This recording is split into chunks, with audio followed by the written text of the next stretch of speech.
ngithi ake nginitshene nje indaba engayibuzanga. Ake nginqinele nje nami namhlanje. Ke nginitshene nje, nginiphaphele nje. Hawu. Kade babephapha abantu. Nami ake nginiphaphele nje. Ke ngiphaphe nje. Uyabo. Bafowethu. Emhlabeni. Baningi abantu abasemhlabeni. Baningi abantu abasemhlabeni. Njengoba abantu bebaningi kanje emhlabeni, khona zonke inhlobo zabantu ongayicabanga ekhona la emhlabeni. Qaphela unyawo lakho la oxhoba khona.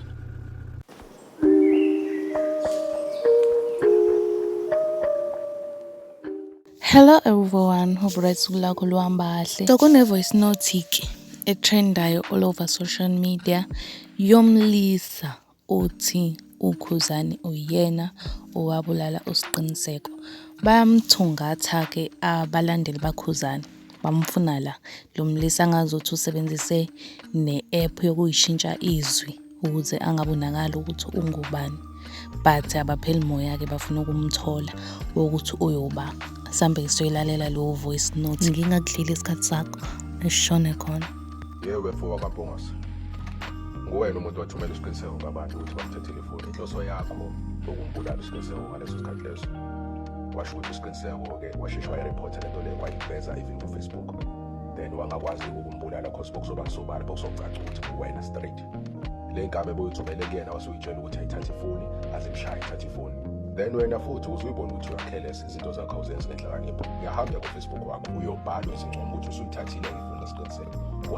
Une information ongamelanga uyikhiphe umuntu, especially umuntu ehlizimbi. Akumelanga ukhiphe izinto because wena once wavula umlomo phuma even ama secret ongamelanga phuma. So njengamanje you are the only suspect manje kusiqiniseko.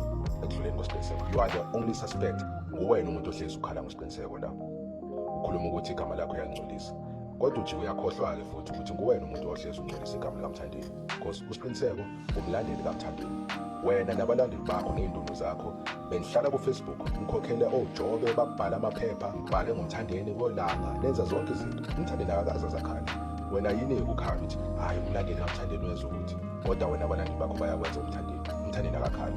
Futhi le wesiphathi nguwe umuntu owenza ukuthi abalandeli bakho bakhulume ngoba nguwena umuntu ogcina umthandeni bese abalandeli bakho benza mo.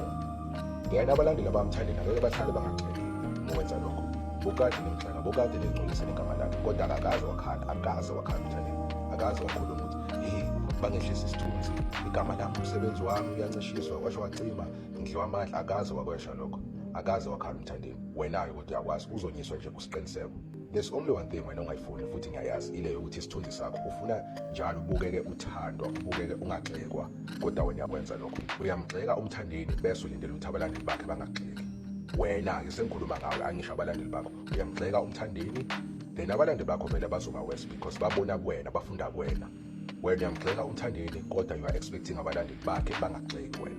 Njengamanje awukho umuntu umcabango ngaphandle kolowo wakho ukuthi you are the only suspect ekudluleni kwesiqiniseko.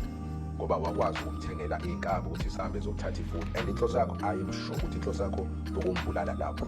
Inhloso yakho ukumbulala kahle uSiqiniseko from ekuqaleni. Then kwasho ukuthi washeshe wayiveza ngento leyo ukuthi nguwena. Then nasenimshaya namthathela ifoni yakho. So wena you are careless ukwenzeni izinto uyazenza uthi uyikhulume futhi. Uyabona mhlambe le mise akunguwena umuntu obulala uSiqiniseko. Kodwa ngenxa yezinto osuke uzisho because you are careless yonke into oyenzayo ufuna ukuyikhuluma uyakhuluma wena uyakhuluma.